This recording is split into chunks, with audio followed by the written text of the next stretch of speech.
Kidlat News Updates. Mga balita ngayon, AFP iginiit, UP student armado sa Negros Clash, mga grupo humirit ng pananagutan. Malaking sunog sa Commonwealth Market, umabot sa ikalimang alarma sa Quezon City, under control na. Isabong Hub, nilusob sa Talisay, 30 huli. Ako po si Cesar Sorian para ihatid ang mga nangunang balita sa buong kapuluan ngayon.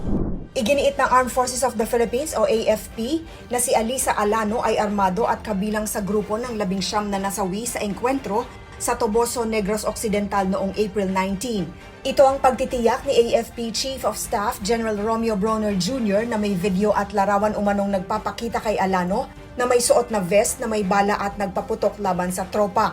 Sa kabilang panig naman, nagprotesta ang iba't ibang human rights at progressive groups sa Camp Aguinaldo at sa iba pang mga lugar at iginiit na sibilyan ang ilan sa mga nasawi at nanawagan ng investigasyon. Kinumpirma rin ng UP Diliman University Student Council na kabilang sa napatay si Alano habang iniulat na nasawi rin ng mamamahayag na si RJ Ledesma. Patuloy ang magkakaibang pahayag habang nananawagan ng pananagutan at masusing investigasyon ang iba't ibang sektor. Sumiklab ang malaking sunog sa Commonwealth Market sa Quezon City madaling araw ng April 25 na umabot sa ikalimang alarma at nagdulot ng matinding pinsala sa hanay ng mga establishmento. Ayon sa Bureau of Fire Protection o BFP, unang naitala ang alarma bandang 2:34 a.m. at tuluyang naideklarang fire out dakong 6:36 a.m. matapos ang halos 4 na oras na pag-apula.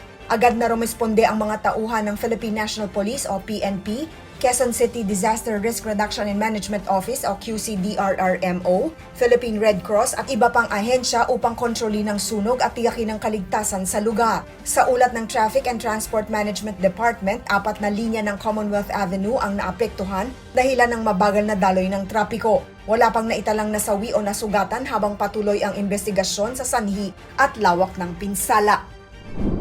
Arestado ang 30 katao sa operasyon laban sa iligal na isabong sa Talisay City, Negros Occidental noong April 23. Pinangunahan ng Criminal Investigation and Detection Group o CIDG ang raid sa Barangay Concepcion nang nadiskubre ang isang lihim na online cockfighting hub na umano'y konektado sa kilalang isabong operator na si Atong Ang.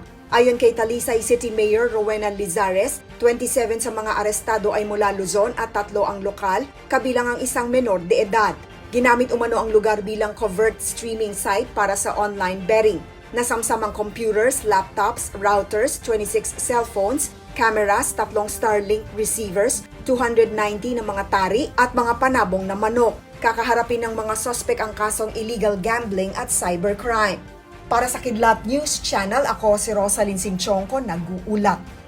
Ako po si Cesar Sorian, kasama nyo sa bawat pagputo ng balita.